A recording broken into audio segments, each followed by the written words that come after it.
তুমি আমাকে একটা সাকিব এনে দাও, বিনিময়ে আমি তোমাকে একটা গোটা ক্রিকেট রাজ্য দেব। অস্ট্রেলিয়া বলে আমাদের একটা স্মিথ আর একটা স্টার্ক আছে, বাংলাদেশ বলে আমাদের একটা সাকিব আছে। উন্নাসিক ইংল্যান্ড আক্রমণ সাজায় ভাড়া করা স্টোকস আর আর্চার দিয়ে। বাংলার সমরকৌশলে রক্ষণ আর আগ্রাসনের প্রতীক ঘরের ছেলে সাকিব।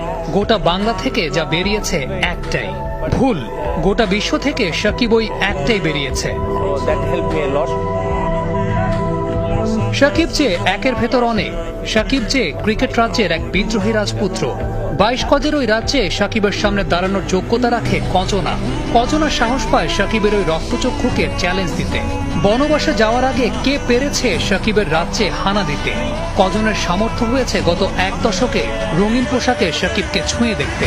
কেউই পারেনি, কারো সামর্থ্য হয়নি, কারণ সুপারহিরোরা সাধারণের কাতারে নামে না। তারা ওড়ে, তারা যত ওড়ে